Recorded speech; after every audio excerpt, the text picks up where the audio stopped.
Welcome into a special edition of 49ers Talk post Christmas. I'm Jason Aponte. We are going to discuss who's in for this weekend, the corresponding moves, the 49ers signed an offensive lineman, what positions of need do the 49ers need to attack, and how will they attack it, and how many 49ers made the top 25 free agent list.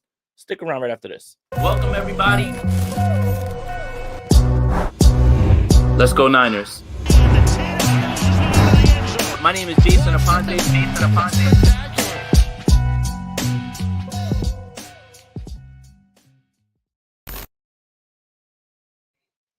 I'm Jason Aponte. This is 49ers Talk on a Thursday. Hope you guys enjoyed your holidays, spent your time with your family, got everything that you wanted for Christmas.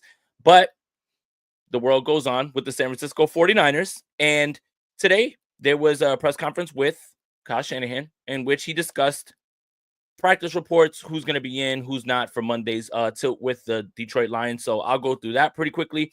The players who did not practice today, Spencer Burford does have a chance to play, would be the starting left tackle, as Trent Williams was officially put on IR today. Dre Greenlaw shut down for the season. I think that everyone believes that's a great move. Aaron Banks, who's most likely done for the season. Robert Beal didn't practice and limited today. Jair Brown and Isaac Guerendo. Sounds like Guerendo has a real chance to play on Monday. Tatum Batum's practice window has been open. So if he gets a chance to play, obviously you want to see the development from him.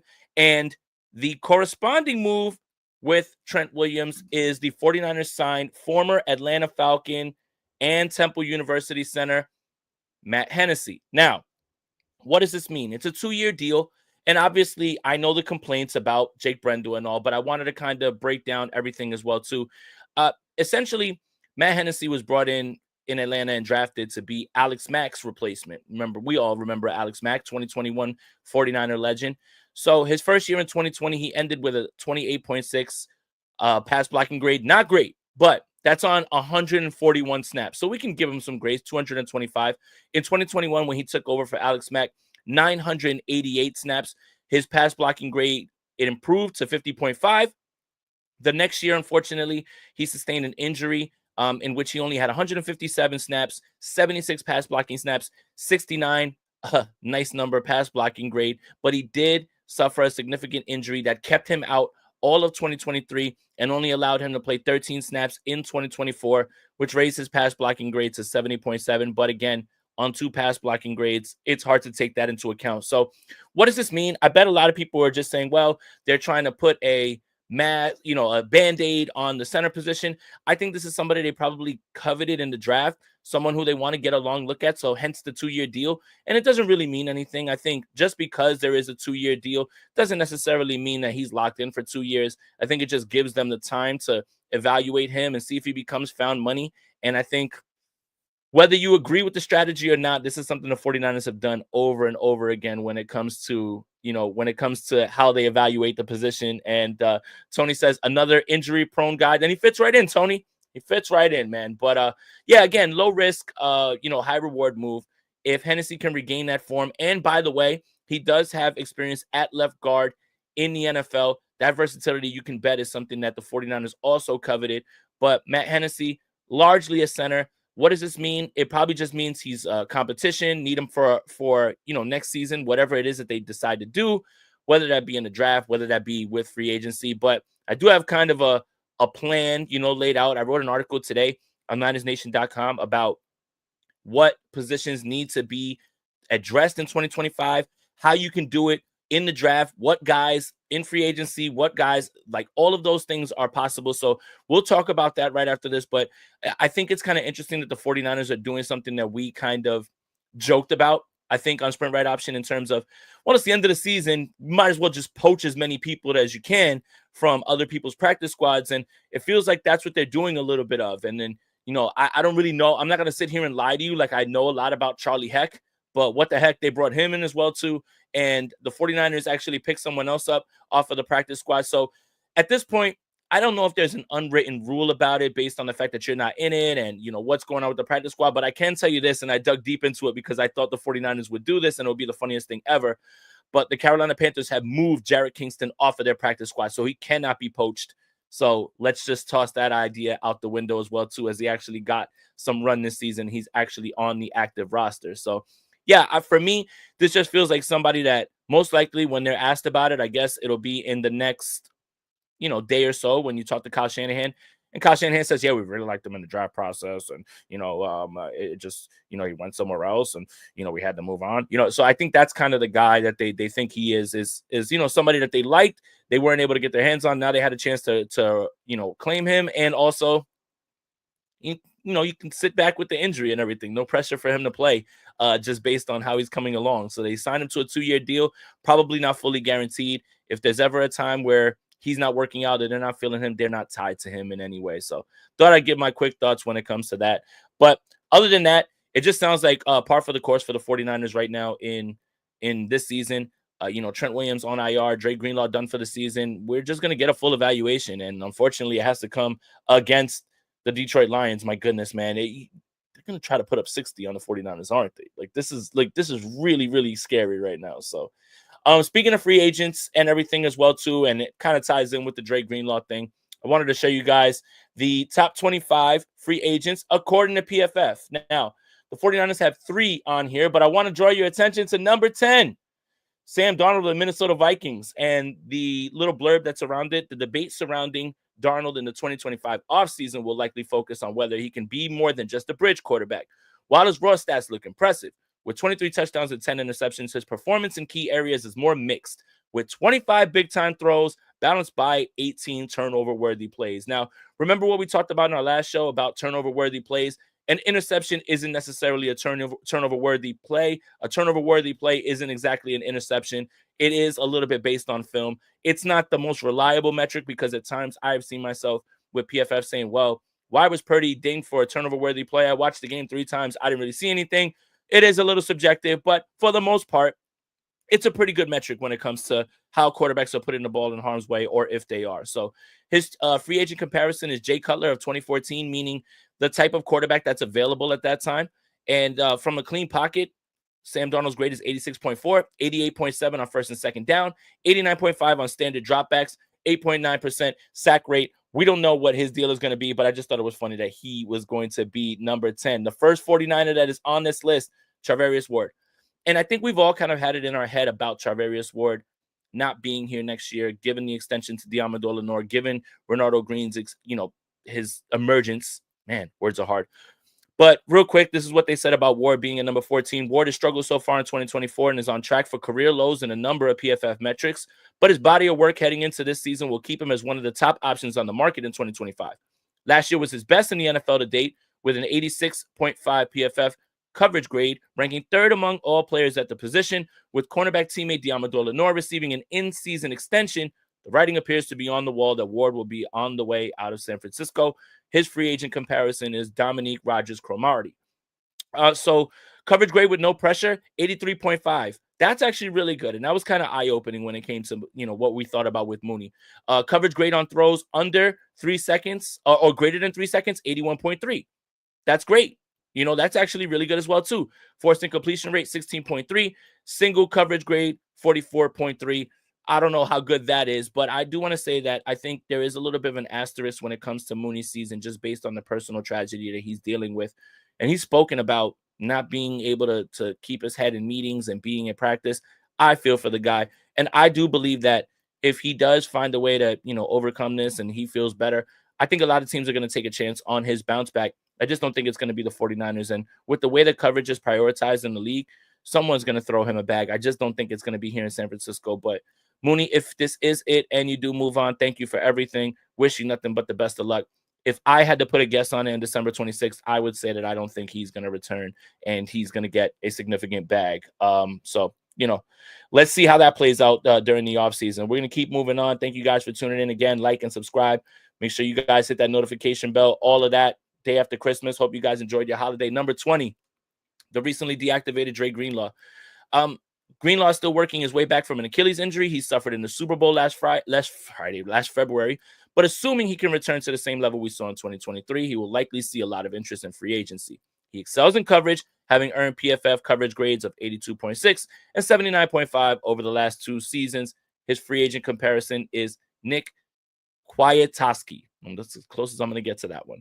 But I think we all knew, even after the 30 snaps on Thursday night against the Rams, he's fine. And obviously he's a football player. He wants to get out there and play, but I think this is the right decision. He talked and he made a little bit of a joke and he said, "What do you want for Christmas?" And he said, "I want some money." Sounds like Dre Greenlaw is already looking towards the potential payday that he thinks he deserves. I think that we all think he deserves as well too. Um, his impact goes further than the box score. His impact goes farther than, the hits that he lays out. Everyone plays with more energy when Dre Greenlaw is there. There's no coincidence that Fred Warner's best game in a long time happened when Dre Greenlaw was back. Same that goes for number 25 on the list of the PFF top free agents of 2025, Talanoa Hufanga.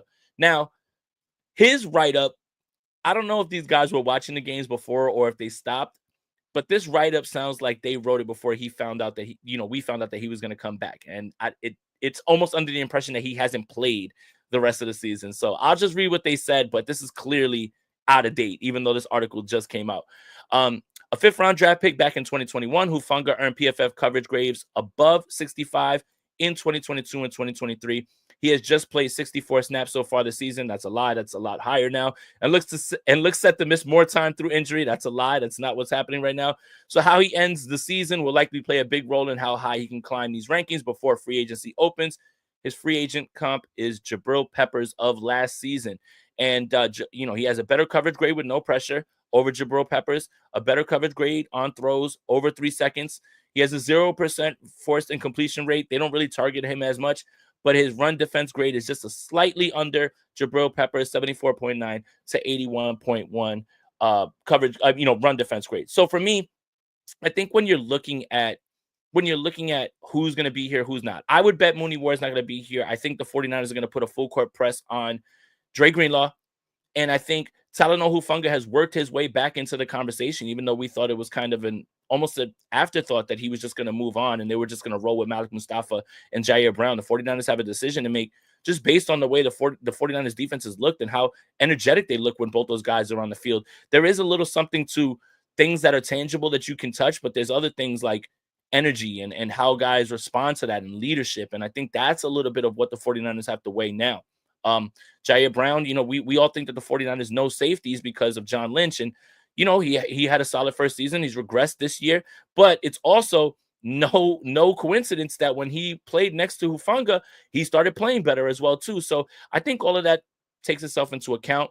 Jair Brown could be somebody that is valuable depth. I doubt the 49ers are going to, give up on him. But unfortunately, when you take someone with your first draft pick, whether it's a third-round pick, because obviously the 49ers had given up all their picks for Trey Lance and Christian McCaffrey, it's still disappointing to find out that Jair Brown is going to be somebody that's not a full-length starter or a starter year after year and somebody who in a pinch can be thrown in there. But if anyone has the mind, the attitude, the gumption to get out of this position or to work themselves back into it, it is Tig. And I think that's something the 49ers will certainly factor into it. When they interview players, you have to have that sort of mindset. Obviously, culture over everything. I think Jair Brown is one of the young men that actually can pull themselves out of this and not allow it to affect his game even more or become an issue. So we'll see how it goes. But I think the recent play of Talanoa Hufanga and the way that the defense has looked energized with him and Greenlaw together, I think it's a little too hard to discount. And, I think a lot of teams around the league are going to notice that as well, too. So a little bit of it is going to boil down to, do Greenlaw and Hufanga want to be here? How much money are they going to command on the open market? I think they do want to be here, but sometimes business is business, and the 49ers are certainly going to put their best foot forward. So I think, I think that, we're going to find out how it goes. Let's see. Story 4x4 says, what did you think of Kyle's comment on Jake Moody today? Sounds like he will be back. I'm not shocked. I mean, I think the 49ers are going to put themselves in a position where they have to make that pick work in order to not look silly. And, of course, they're just going to say, well, it was the ankle sprain, but we all know that he wasn't reliable before that. We never felt good like he was going to make kicks. He missed kicks in the playoffs. He missed kicks in the Super Bowl. Missed kicks to win the game in Cleveland. It's not the ankle sprain. It's the player. It's the mindset. He just doesn't have it. But you had to figure they were going to try to force him to stay. It's a third-round pick, right? You get laughed at around the league for that and not, and letting him go. Everyone's just going to say, what an idiot. You have to try to see it through the whole way. And you have to try to see if next year he comes out and he drills every single kick, they can look back and say, yeah, it was the right decision. But are you willing to bet that? That's something that I guess they're willing to bet, but you know how this organization is when they're tied to their guys. So no point in complaining about it. Doesn't really matter. The kicker can't hurt us in these next 2 games anyway, but is what it is. So yeah, going into the offseason. So today I got my Senior Bowl credential approved. Please clap. So I will be out there with Brad and others, and we're gonna be digging into everybody at this point. The 49ers have a lot of needs, defensive line, offensive line, depth at other positions. And we're going to find out a lot in these next 2 weeks who's a part of the discussion, right? That's here. So I wrote an article again today. It's a survey question that we do on Wednesday and this time Thursday because Wednesday was Christmas. And it's what's the biggest position of need? Now, you all can't say offensive line. You have to give specific positions. Guard, tackle, center, those positions, defensive tackle, defensive end. You can't just yell and say offensive line, which is what I liked about the exercise because the 49ers have a few options. They have a few guys that they're going to be able to evaluate. What if one of these guys steps up, becomes a cheap option, because somebody who is very reliable, that type of thing. I don't know how these next 2 weeks are going to go, but has Ben Bartch played himself into a position where he can be brought back and possibly win the job? Or, like what's going to happen with Trent Williams? And Jalen Moore is an unrestricted free agent and surely has made himself some money with how solidly he's played. What happens, with right guard? Are they just going to keep Pooney there? There's a lot of options when it comes to all of those things. So I'm going to run through it real quick and I'll give you the options and I'll give you the people that are available in the draft, that are available in free agency. So left tackle, as I said, it's really up to Trent Williams at this point. Trent's contract is good for next year as well, too. I would say, based on the way that he's kind of gotten the year off without having to go to training camp and then only playing a few games and then missing the rest of the season, obviously, again, personal tragedy. We don't want to overlook that. I would bet he's going to be back. Now, Jalen Moore, who obviously is a downgrade from Trent Williams. We can't just sit here and say, hey, it's nothing. We're just going to keep it moving. He's played solidly, but is someone else going to see that? Is someone else going to jump on that? And then, of course, you've got your draft picks. Kelvin Banks, Will Campbell, Emory Jones, and then you look in free agency and it's a little bare, right? Cam Robinson, Ronnie Staley, DJ Humphries. Those guys are a little bit older at the end of their time, right? Now, Trent is where he is, but the 49ers can't expect to have a handoff like Joe Staley to Trent Williams and then Trent Williams to whoever's like the next best. I don't think there's ever been a team that has upgraded from a Hall of Fame left tackle to a Hall of Famer more left tackle than Trent Williams. So you can't expect that. And obviously, if you go with one of these younger guys, do you start somebody in their place? And again, this all really has to do with the fact of whether Trent wants to be here. Because if he does, then he's playing. And if you draft somebody at left tackle, then he's got to wait.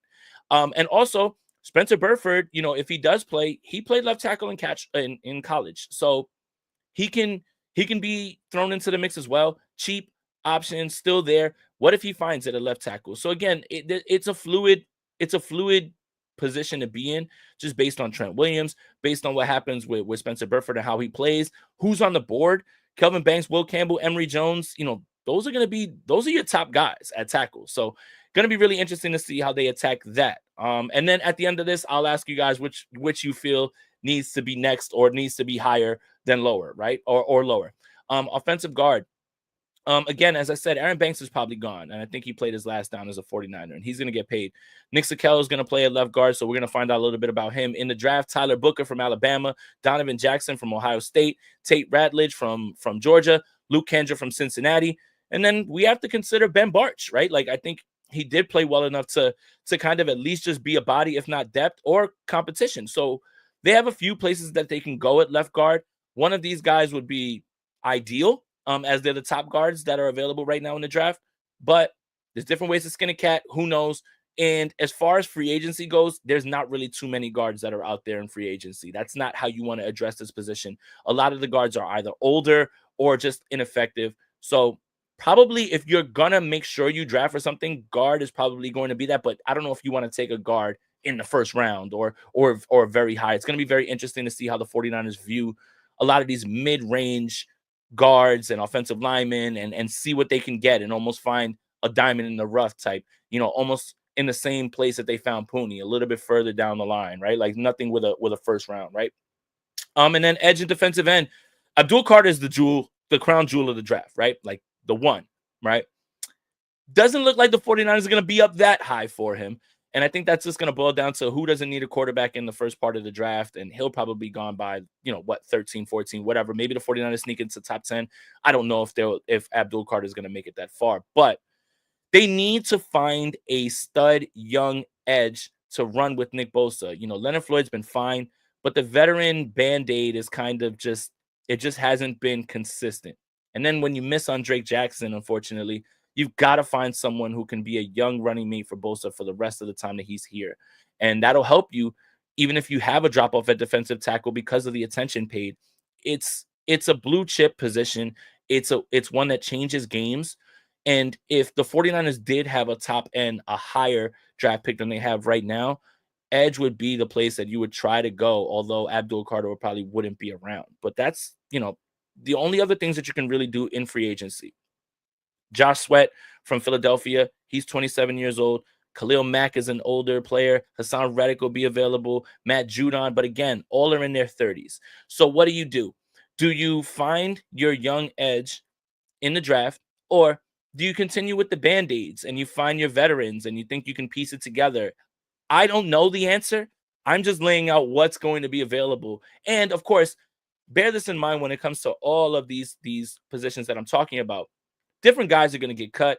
Situations are going to change post June 1. All of those things. Guys are going to be available that we don't know if they are. I'm just talking about today on December 26th. These guys are going to be available either in free agency or in the draft. So again, all of this is fluid based on how these cuts are going to come out, how they run down the rosters for the rest of the league. So it's going to be interesting to see. And then defensive tackle, I think Javon Hargrave, we believe, is going to be a post-June 1 cut candidate. Malik Collins and Jordan Elliott are rotational defensive tackles, although Malik Collins has played very well. I think the issue is that when you drafted Javon Kinlaw as high as you did to be your guy, to be your replacement for DeForest Buckner, and then he ends up leaving for the Jets and he'll be a free agent next year, then it's kind of left the defensive tackle position as a huge question mark. And I think they tried to fill it with Hargrave.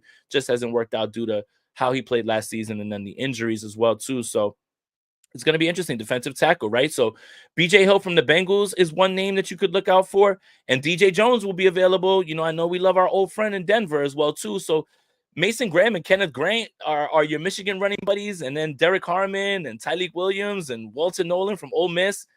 Those are your defensive tackles in the draft. So do the 49ers go ahead and they go in the NFL draft and they get somebody? Do they find someone to make it a rotation?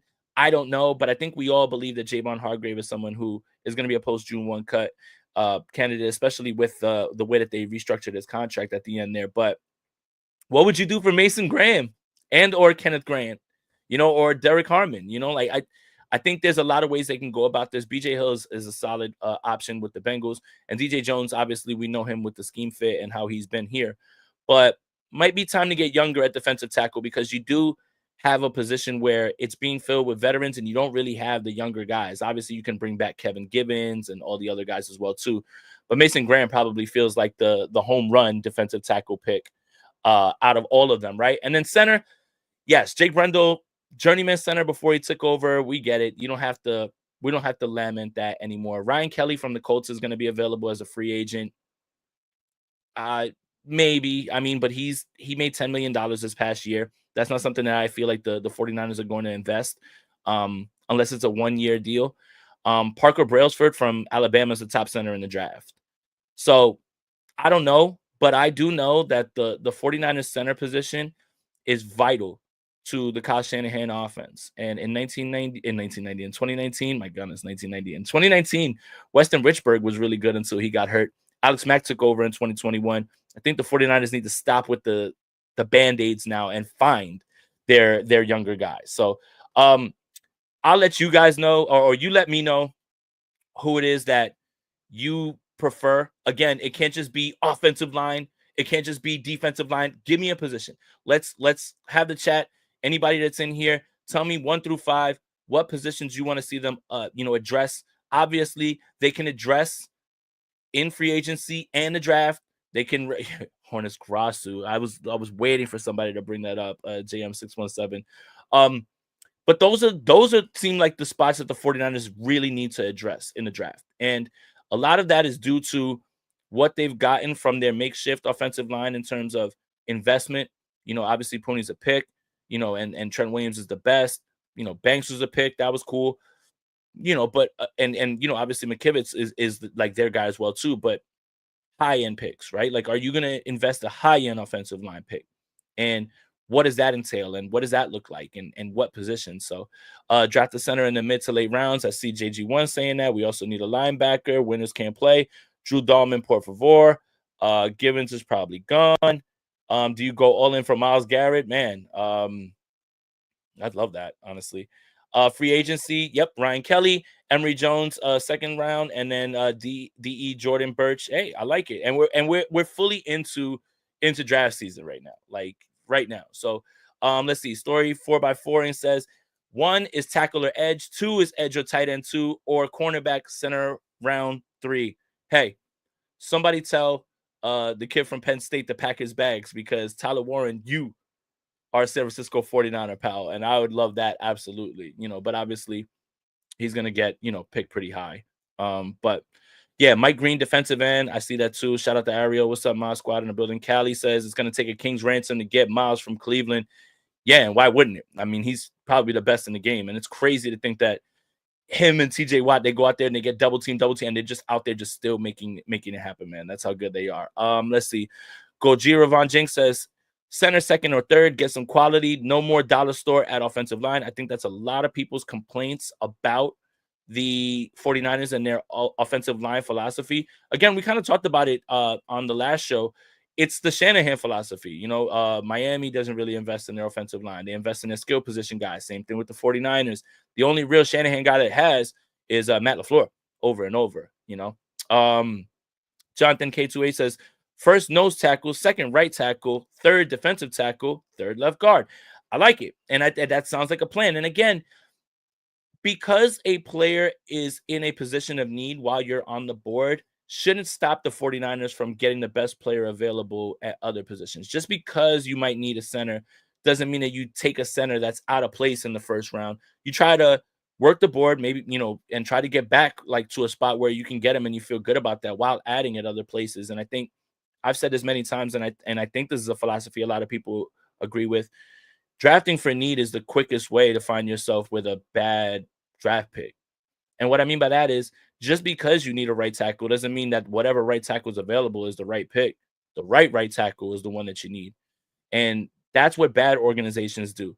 Okay, we have a defensive tackle. Who's a defensive tackle on the board? But then you lose sight of the forest by looking at the trees.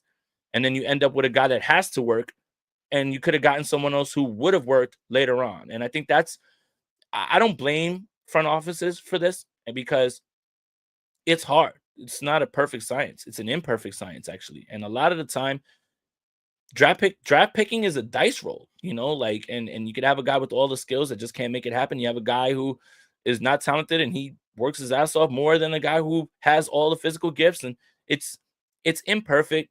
That's why sometimes we have to give front offices grace when you pick guys, because everyone can say, well, he was a bust, but that was the pick, right? That was the pick. And then what do? He didn't work out. Obviously, that part you have the dice roll. Other times it's a little bit easier. I think we've all done that. We've all had our draft crushes and had the 49ers just jump right over them and take someone who didn't work. And you say, see, like, I knew that for a fact. But I do think that a little bit of that evaluation process is tough, because we don't get a chance to talk with the players. We're just evaluating them based on just how they look on film, right? Like how they look on film. And we're like, play that, sign that guy and play him. And we've never had a chance to speak one-on-one with him. We don't know what his attitude is like. I remember at the combine, the year that Thibodeau was, being labeled as like the high edge, right? And everything. And at the draft, he bombed his interviews. He bombed every single one. And it turned a lot of teams off. And that's the part that we don't get. We just look at the film, we look at the scheme fit, and we look at a guy who's talented. But it is really kind of tough to understand what that person brings to your building. What sort of mentality are they going to work? Are they a part of your culture? I think that's the hard part. That's the part that we get closed off of. So while we get attached to traits and we get attached to ability and how they play, there's a little bit more to it. And I think the front office at least deserves themselves grace when it comes to that. The 49ers want to bring in very talented players, but they want to bring in players that fit their culture as well. And that's something that's very important to them. And they don't want guys that they don't have to worry about is going to be out DUI, this, that, anything like that. Like, it's important to have good people in the building. How much of that has to be evaluated and what part of the process is it? Like, is it 60% good player and 40% good person, or is it vice versa? I don't know. But that's for them to decide, and it's something that they really go for. So almost 30 minutes into this, guys. Make sure you guys like this video. It helps a lot. Just, putting a like on YouTube, and subscribe if you like the content as well too. I hope you guys enjoyed the time with your family. Hope you guys enjoyed the football yesterday. Hope you guys enjoyed Beyonce, man. She was incredible yesterday. Sheesh. I don't know how Kendrick Lamar is going to follow that up. But yeah, the football was okay yesterday. We've got more football tonight. Chicago and Seattle. Hopefully you guys are still alive in your fantasy football championships. So if you have any questions, maybe just throw them in there and I can help you out. There's a lot of stuff when it comes to that. Callie says, Jason, are you going to the scouting combine this year? There is no event in the NFL that I enjoy more than the combine.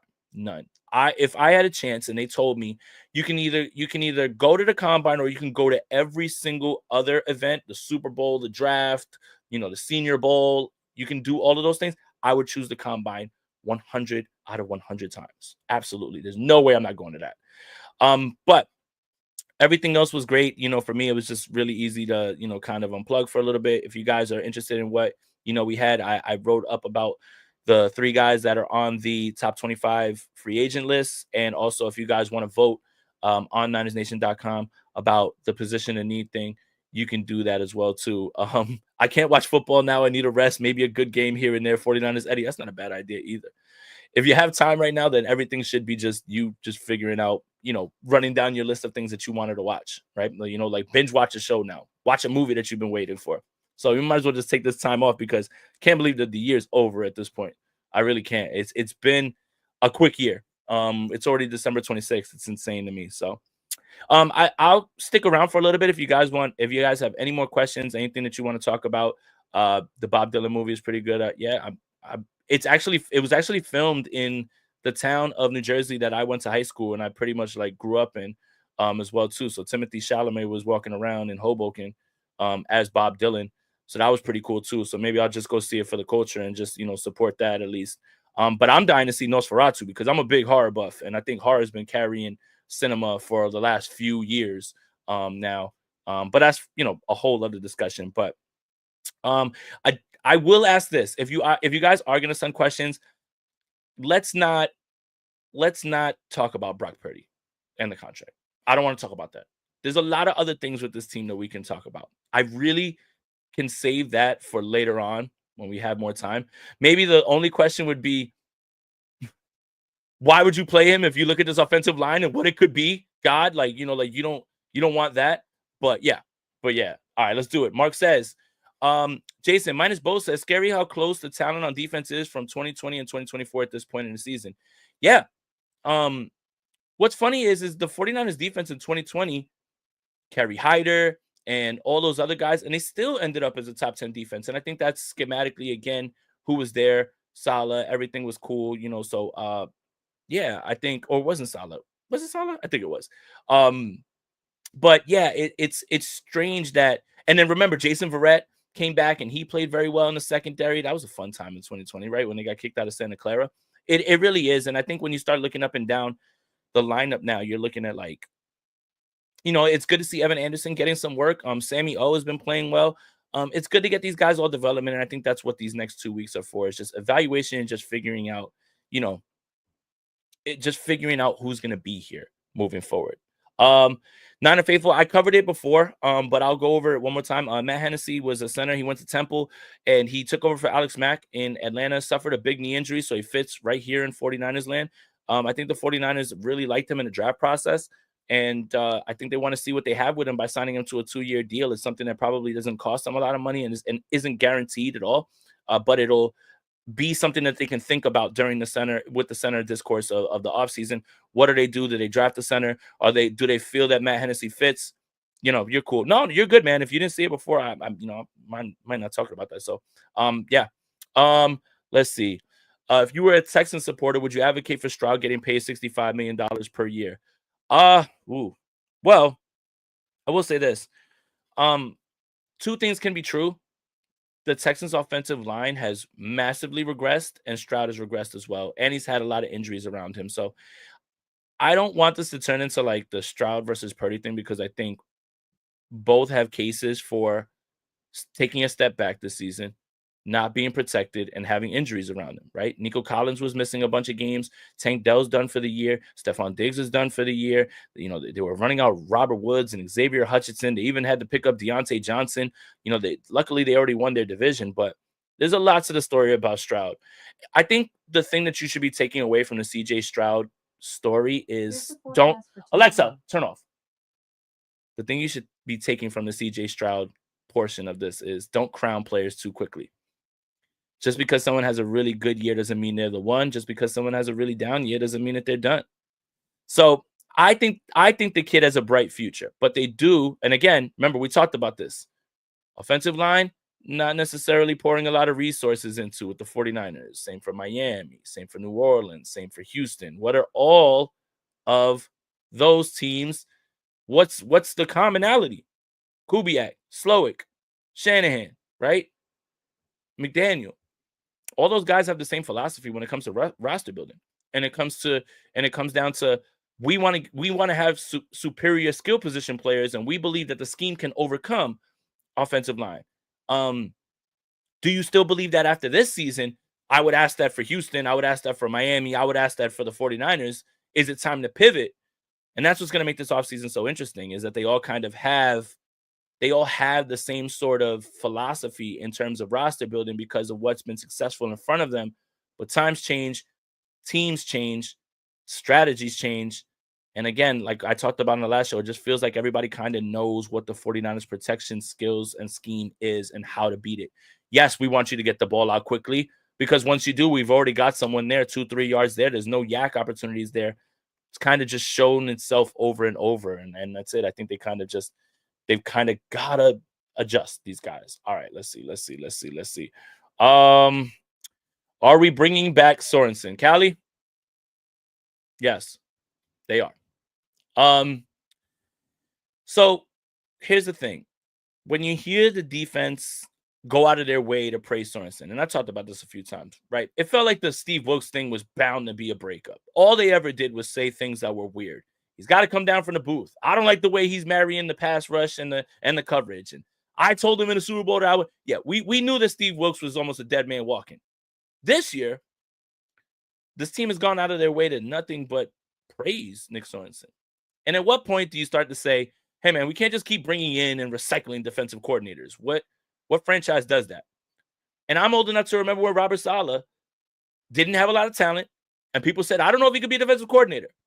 And then these last few weeks, you get Dre Greenlaw and Hufanga back, and you're like, wait a minute, defense is all right. Look at that. Now, obviously, that's not what happened in Miami. Well, in Miami, that game was close. I think the offense largely failed them in that one. So I could say that. I think the defense has played a lot better.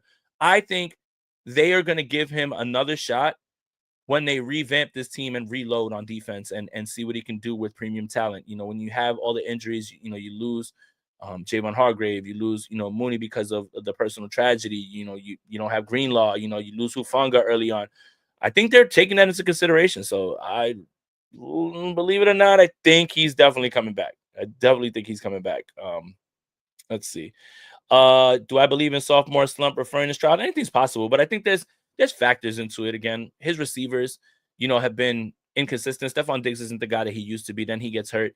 Tank Dell and Stroud were having a tough time linking up because a lot of his game is deep down the field, and Stroud wasn't having the time to throw the football and was missing him at times. And then everybody but Nico was hooping, and then Nico gets hurt. So, only Nico was hooping, not everybody, but only Nico was hooping. So it's just, when you take him away for games too, you're going to see that fail. And I think the offensive line is kind of taking a step back. And then obviously they lose Shaq Mason in this game too as well. They're down to like their backup lineman. They're not going to be too long in the playoffs, I don't think, anyway. Let's see. Do we see any changes, new DC or an actual OC? I don't think they're going to move off Sorensen, like I was saying, but I do think that they're probably going to bring in someone or promote someone from within for offensive coordinator or, pass game coordinator, or like something, they'll move them up. I do think Shanahan has to find someone this season to help him retool this offense. And it's not just him. Again, I've said it. The McVay side of the tree is on the up and up right now. Ben Johnson, McVay, and then guys like Liam Cohen. Those are the guys that everybody's kind of looking at now. The offenses that kind of are looking to catch back up and have been punched on a little bit by defenses, and whether it's injuries, all those things need to be a factor. It's like the 49ers, Mike McDaniel, again, Houston, New Orleans, right? Like, early on this year, we were saying, man, is Kubiak the secret sauce? What can you do when all those guys are injured and your quarterback is a little bit limited? So I would like to see them bring in an offensive coordinator. Who is that? I don't know, but it has to be someone who's willing to evolve and move with the way that the defenses are playing a little bit more. Everything's too high. Everything's pushing everything in front of you. No explosives in the pass game, really, like that. The 49ers have kind of just stuck with what's worked. And I feel like a lot of the teams that have followed that blueprint have struggled just a little bit this season offensively. And whether that's massively struggled or just struggled a little bit or just regressed, I think that I would say the Shanahan portion of the tree is on the decline this offseason when you look all around at the teams that have that type of philosophy, right? Like McDaniel and all those guys, right? Like their offenses have taken a step back. Now, obviously, Mike didn't have Tua, but a guy who is so ahead of the game, right? Or so is like a bright mind shouldn't have his offense looking like a high school offense just because he has a backup in there. I mean, for God's sakes, we watched Kyle Shanahan literally help make an argument that Nick Mullins should be here and we should ship everybody off, right? Like, so I think that part is fair because you're just like, hey, Jason, that's not their starting quarterback for sure. But your offense shouldn't regress into a high school offense where you can't even move the football at all. I think now I can look at the play caller and say, you need to do more to get guys in there. So I'd like to see them bring in an offensive line 100%. 100%. Just same old and Colin 25. I don't know about that. I think they bring in an offensive coordinator. That'd be pretty cool. Jimmy Ward's hurt as well, too. Yep. If Saleh wants to come back, Shanahan will bring him back. I don't know if he does, though. Mark says, Jason, why do you think Kyle is still obsessed with the wide nine and the LOB, Legion of Boom, Seattle scheme that hasn't been good in almost a decade? Good point. So the scheme can be outdated, but when you have premium players and you have studs at every position like the 49ers had like last year and in years past, it masks that because you've got dynamic players. Now, if the scheme is outdated and you have a lack of talent due to injury or due to players falling off, then that's when you see the cracks in the scheme. I always say the scheme can help when talent doesn't help. And what I mean by that is obviously everyone who's in the NFL is talented because they're there. But when talent can lift the scheme because it doesn't matter what scheme you play in, you've got game records at almost every position and you've just got guys who are hoopers, then the scheme is not as fault as at fault. But when you get into the depth, scheme has got to offset the loss of talent. And it has to be more of a smarting thinking man game, right? You could make the wrong call, but if Nick Bosa blows up the play right away, who cares about the call not being right? You could make the wrong call, but if Dre Greenlaw shoots the gap and knocks the ball out of a defender, out of a offensive player's hands, and it's a fumble, who cares, right? Like, so I think it's hand in hand. It has to be a little bit of column A and column B, where talent may be saving an outdated scheme, but an outdated scheme can't help lift the talent when it's down to depth. And I hope that's a good answer. That's probably the most rational thing that comes to my mind when I think about it. But it is something that when you hear that, you don't really hear a lot of teams, oh, we run this, we run that.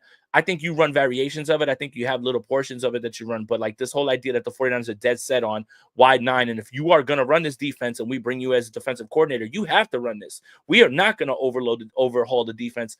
This is going to be an interesting offseason for philosophy on both sides of the ball and what they both intend to do about it. So, yeah, I think that's an interesting thing. I like this one here. Do the coaches lack energy? Yes, they do. And last year with Steve Wilks, we all have that meme in the Cleveland game after a fumble. Everybody's like going nuts and he's just looking right. Like there is a little bit to that. And if you don't believe in energy and if you don't believe that that is contagious, then explain how the defenses look when Dre Greenlaw and Hufanga have just simply been on the field. And we've all seen when D'Amico was here, after Azeez Al-Shaair intercepts the ball, he's the first one running down the field, jumping up and down. Same thing with Saleh.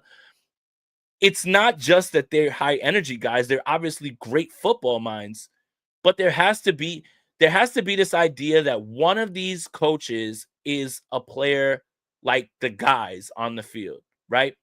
I'm not saying that the team doesn't like Kyle. I think actually to the contrary. I think everyone loves Kyle because of how smart he is, but he's not the rah-rah guy. And he's not the guy slapping helmets and going crazy like one of the guys. D'Amico played. He played linebacker. Saleh was just a high-energy guy. That's just who they are. Wilkes is not like that. Sorensen isn't like that. How much of that affects what this team is doing? I'd love to see more energy. I'm an energetic guy. I'm someone who sometimes takes it too far, but it's part of who I am. And it's contagious, right? And it's contagious on a football field. So do the coaches lack energy? Yes, because Kyle's not that rah-rah guy. Kyle demands and commands your respect. Kyle is the guy that you can listen to because he knows the X's and O's and he's telling you everything, right? And there are those guys that can do the same thing, like like D'Amico and like Saleh, but to have one of those guys be one of the guys, I think that is a little bit missing. There is a little bit too. Sometimes when you're beat up and you're tired and you see your coach running down and slapping you on the head after you make a play, it keeps you going. I'm just saying that just based on vibes with nothing really tangible to back that up, other than when those defensive coordinators were here, the defense turned up.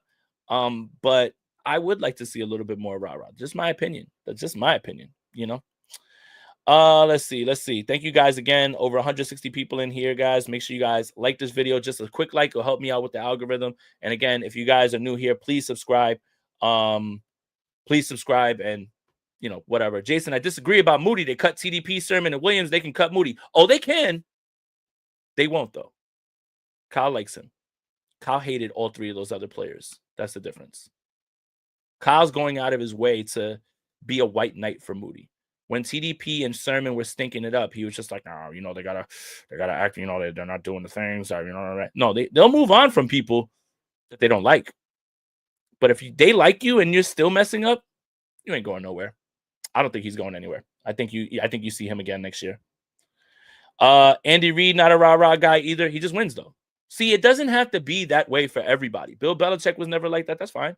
I get that. I'm just talking about there's something missing from this team, right? And it was missing with Dre Greenlaw's energy, and it was missing with Hufanga's energy. Now, if we can get one of those guys that's a maniac like the both of those on the sideline, now let's get these guys rolling, And I think you've got guys who are energetic, but they lead by example, like Demo. Like Lenore is a guy like that, but he's not like rah, rah, rah. Like after the game, he was like, yeah, I locked everybody up. I'm like that or whatever. It's just you want that energy during the game. Sometimes that'll be enough to pick you up. Let's see. Moody staying. Moody was good, so injury he gets next year before he gets cut. That's exactly how they're framing it. But he was decent. I don't like using the word good. Missed the kick in Cleveland, missed the kick against the Lions, missed the kick in the Super Bowl. He was a kicker. And his 84% conversion rate last season was at the bottom of the league. And that's for a guy that you spent a top 100 pick on. So the problem is, and I said this on draft day, the only way to get value from this pick by taking him so high, he has to be the greatest kicker ever. And that's not hyperbole, because all the other great kickers have been found on the street. And when you have so many holes on this team and you had so many things that you needed to add, thinking, hey, we're going to take Jair Brown with our first pick and then we're going to burn a kick on a kicker, it was arrogant. It was very arrogant. And if you need any more proof, look at who they picked up off the street who didn't miss. Kickers are fickle. One year they can make all the kicks, the next year they can't. And that's the point. Why would I spend up on a pick like that for such a volatile position? And something that if I have a kicker and I pick them up off the street in free agency and he's not working, I cut him and I pick somebody else up. And if he doesn't work, I cut him and I pick someone else up. And I pay pennies on the dollar to him.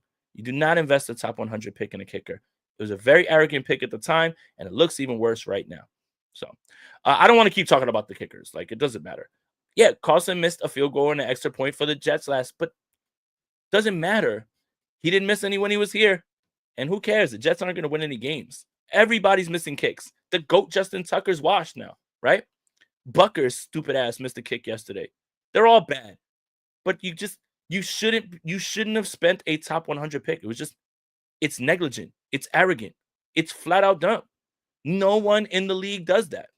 And when one kicker struggles and he's not good, you cut him, and you find the next guy. Every team is doing that. It's just how it goes. Joey Sly looking good. Brandon Aubrey didn't even play football. Played soccer. Over and over, you just find guys wherever you want, man. Doesn't matter. So, and you know what? And Tommy's right. If the 49ers cut Moody today, someone will pick him up. Absolutely 110% true, because that's how it goes. Kickers don't die out. They don't just like leave the league unless they're terrible, unless they just turn into somebody who can never kick ever again. Generally, those guys are just sitting around at home waiting for the phone to ring. And that's how it goes with kickers. But he definitely would be. He would be on another team easily. So I don't want to talk about kickers though. Please, guys, let's talk about the damn team that the actual football players, the guys who play football. Let's see. Let's take this one from 49ers Eddie. Kyle needs to stop being a GM. Wide receivers off all year. If Bill Walsh was demoted, he drafted Montana, Lott, and Rice. Then Kyle needs to focus on coaching. Well, the thing is Kyle was a former wide receiver. And you would hope that when you draft wide receivers, they always hit. Now, the 49ers have drafted Brandon Ayuk. I think that's a hit. But Dante Pettis, Jalen Hurd, Debo's a hit. What's up with Pearsall? What's up with Cowing? We got to find that out. But it's like with John Lynch. If you guys draft safeties, I trust you, John Lynch. And you've done well. Hufanga, Malik Mustafa. We'll see about Jair Brown.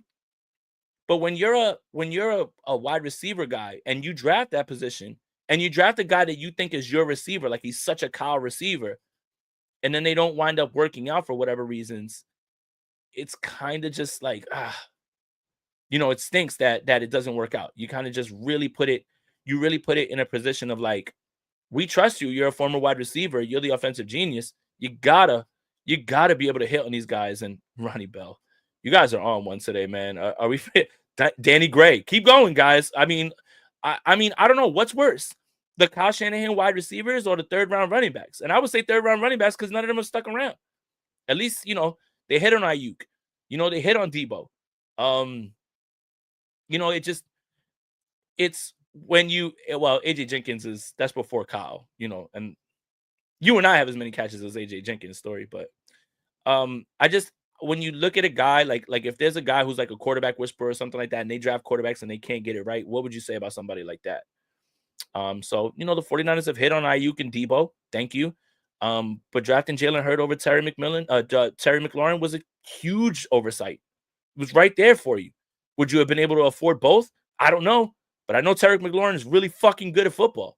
And Jennings is good too, 7th round pick. I mean, when you consider where they got Juwan Jennings, that is a incredible value at wide receiver. Thank you for the correction. They are great at that, finding those guys that, like, no matter what you get from a 7th rounder, you get production. And that one is a perfect example. So thank you for that one as well too. Bobby Turner, time to retire. I don't know. So it was kind of talked about, and I think it was Brian Peacock that said that when it comes to like depth chart, Kyle kind of defers to his position coaches, like who should be playing. And I remember that one training camp when, oh God, what's his name? The former coach, Anthony Lynn, was the running backs coach. And he talked about guys behind Christian McCaffrey that can do what he's doing. And he mentioned everyone but Trey Sermon. And then what happened? Or TDP, both of them. And then they both got cut. So he does kind of defer to his guys. Now, I read an interesting stat today. Jordan Mason hasn't had 6 carries in a game in over, I think it's like since like week 6, week 7, something like that, right? Week 8, whatever it is. He still has 15 more yards than Breece Hall does on the season right now. I don't know. Bobby Turner probably still has it working. Jordan Mason looked good. Now, how they're utilized, then you'd have to go to Kyle because he's the play caller. But I think Bobby Turner still got it. So I don't know if he has to go. There was a little bit of like, when he wasn't here, can they depend on those guys? But when he's upright and he's there, they seem to be having success. I don't think that it's time for him to go. I mean, in my opinion. Let's see. What about bringing in a tight end too, similar to what Baltimore has with Andrews and Likely? Justin, That would make far too much sense.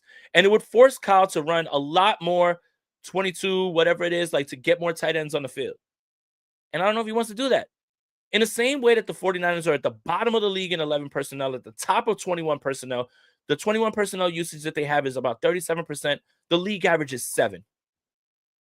And then it's 67% of the time that people are in 11 and they don't use them that way. Now, if they have tight ends on the field, they have them to block. That's why Charlie Warner was still around and he had a job. And Kittle was there, right? And then this year it's Saubert. And I just don't think that while we think that this offense would be incredible having 2 tight ends that could really make mismatches happen, like Kittle and someone else, while we hold that highly, I don't know if that's what they want to do. When they have 2 tight ends on the field, they want to run the ball. And they're not trying to throw it out of that personnel. So, again, that would cause a shift in offensive philosophy. And we're going to find out. We're going to find out this offseason whether Kyle is just like, hey, chalk it up to last year. This is what happened wrong. I can fix it. We're going to stick with it. Or here's the adjustments I've made. We're going to try to hit them here. We're going to surprise them here. We're going to add this. This is a new wrinkle. This is the season of any during the Kyle Shanahan time to tweak, fix, improve, evolve. And I think that would be a lot, to find out. So, yeah. And then look, Kyle needs to look at Hernandez and Gronk. Right. I think we all would love that. But I don't know if Kyle values it that way. I think when he has 2 tight ends on the field, he just wants to run the shit out the ball. San Francisco 49ers select Tyler Warren and throw him in a doghouse. Oh, man. Ravens don't use Likely as much as they used to, probably because they run the ball more with Henry. Again, personnel dictating everything like that. And yeah, early on in the year, and I'm glad Niner Faithful brought that up, Likely was running a lot more routes because Andrews wasn't up to speed and he was a little bit more injured. And then they continued to once he started to get better, and you see Andrews is kicking ass again now. I think it's 5 straight games with touchdowns. But yeah, it was a little bit of that as well too. But Isaiah Likely is a hell of a ball player, and if Mark Andrews ever goes down, that's easily the best tight end too in football. Like, I think we can all agree at that. So, but yeah. So guys, I know that content has been what it is lately, just based on how the team has been going. Just trying to focus on the objective stuff and the stuff that we can fix. We'll definitely have a whole long conversation about Brock Purdy and what he should be paid and what's going to happen. Moving forward, we have plenty of time for that. Monday, the 49ers take on the Eagles and the Lions. Although the reason that that's in my head is because I don't know if you guys saw that viral picture on Twitter of a guy opening up his Lions jersey and it says Eagles on it while it's in the Lions colors. I guess that's why they're stuck in my head. But the Lions take on the 49ers on Monday. I think first team to 60 wins. And oh boy, I was looking at the line. I don't even understand how it's like that low. I just think that the Lions are going to be out for blood on Monday Night Football with a chance to try to wrap up the number 1 seed as well too. So I'm going to get out of here, but I want you guys to enjoy your football today. We are eating good as NFL football fans. I don't care what anybody says about the games yesterday. Let's watch bad football over great basketball. That's going to always be my take on this. So yesterday we get 2 games. We get a game today. We got 3 on Saturday. We got our slate on Sunday. Monday we got NFL football. This is the best time of the year, man. This is the best time of the year when it comes to NFL football. And if you're in your fantasy football championships, good luck unless you're facing me. That's it. So we're rooting for the Bears tonight. Always. It's always fuck Seattle. Always. And on that note, I'm going to get out of here. For Jay, enjoy the rest of your night. Enjoy football. And as always, let's go Niners. Welcome, everybody. Let's go Niners. My name is Jason Aponte.